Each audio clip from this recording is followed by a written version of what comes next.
គេទាំងអស់គ្នាគេរំពឹងថាវិស័យអចលនទ្រព្យគឺនឹងមានកំណើននៅឆ្នាំ2025ហ្នឹងប៉ុន្តែចៃដន្យនេះ2025វានៅតែអត់ឡើងវានៅតែអត់ឡើងចឹងបាទអញ្ចឹងសួរថាចុះ2026វាមិនដែរមិនថាខ្ញុំមិនថាគេដែលតាក់ទងក្នុងវិស័យអចលនទ្រព្យនោះតែងតែគេហៅថាតឹងចិត្តខ្លាំងរកវិធីដោះស្រាយរកវិធីអីស្បបែបយ៉ាងទប់ទល់នឹងអាសភាពការហ្នឹងអ្នកខ្លះសឹងតាអ្នកមិនសឹងតែអ្នកខ្លះរត់ចោលស្រុកអ្នកខ្លះរត់ចោលភូមិអីអ្នកខ្លះទៅណាទៅណីខ្ញុំវាមិនបានដឹងបានអីប៉ុន្តែសម្រាប់ខ្ញុំតែងតែធ្វើអីខ្ញុំមានផែនការរបស់ខ្ញុំផែនការមេរបស់ខ្ញុំរយៈពេលខ្លីមធ្យមវែងខ្ញុំមានអញ្ចឹងតទៅពេលមានបញ្ហានឹងគ្រប់ឡើងគឺខ្ញុំចាប់ផ្ដើមរៀបចំអរញ្ញវត្ថុនឹងមុនគេហ្មងបាទតទៅពេលខ្ញុំរៀបចំអរញ្ញវត្ថុមុនគេតទៅពេលគេមានបញ្ហាខ្ញុំអត់អីទេបាទខ្ញុំនៅដោះស្រាយគ្រប់បែបយ៉ាងឈរនឹងនៅក្នុងហ្នឹងអញ្ចឹងពេលក្នុងឆ្នាំ2025នេះគេទាំងអស់គ្នាគេរំពឹងថាវិស័យអចលនទ្រព្យគឺនឹងមានកំណើននៅឆ្នាំ2025ហ្នឹងប៉ុន្តែចៃដន្យនេះ2025វានៅតែអត់ឡើងវានៅតែអត់ឡើងចឹងបាទអញ្ចឹងសួរថាចុះ2026វាមិនដែរបាទខ្ញុំគិតថាចំណុចដែលដល់ពីដានណាគេហៅបាត់ពីដានណាអចលនទ្រព្យដល់បាត់ពីដានហ្មងគឺឆ្នាំ2024និង2025ពីខៅពីដានហ្មងពីដានបាត់0បាទមិនអាចចោះជាងហ្នឹងទៀតទេ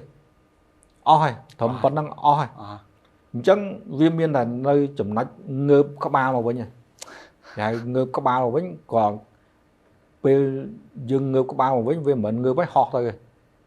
ពីងើបវាត្រូវការកម្លាំងងើបឲ្យគាត់សន្សំកម្លាំងពេលណាគាត់ទប់កម្លាំងគាត់រឹងមាំហើយខ្ញុំគិតថាអចលនទ្រព្យនឹងបោះពួយទៅវិញបាទអញ្ចឹងនៅក្នុងឆ្នាំ2026ជាឆ្នាំដែលងើបក្បាលនៅក្នុងវិស័យអចលនទ្រព្យបាទមិនមែនជាឆ្នាំងើបហក់លោតទេជាហៅថាជាឆ្នាំក្បាលចាប់ដាំងើបឡើងវិញងើបឲ្យដែលគេហៅដកកចង្អុកបាទដកកចង្អុកចាំមើលឱកាសហ្នឹងហើយខ្ញុំថាគិតថា2026ហ្នឹងគឺចាប់ដើមមានសន្ទុះឡើងខ្លះវិញប៉ុន្តែអ្វីដែលលោកគិតថាវាជាសញ្ញាដែលធ្វើឲ្យរុញឲ្យវិស័យហ្នឹងងើបឡើងវិញមានតលហីកអីដែរទៅយើងមើលចរន្តលក្ខណៈគេហៅសេដ្ឋកិច្ចទាំងមូលរបស់កម្ពុជាយើងបាទដែលខ្ញុំនិយាយថាវិស័យឧស្សាហកម្មចាប់ដើមមានកម្រើកខ្លាំងបាទហើយយើងមានទេសចរមកដែលខ្ញុំរំពឹងថាទេសចរចិនហ្នឹងចូលមកហ្នឹងហើយតាទេសចរចិនចូលមកពីរហ្នឹងគេហៅថាអាមេរិកហើយនឹងចិនហ្នឹងពីរហ្នឹងដូចម៉ែហើយឪចឹងមួយម៉ែមួយឪបាទតើពេលម៉ែឪមកហើយ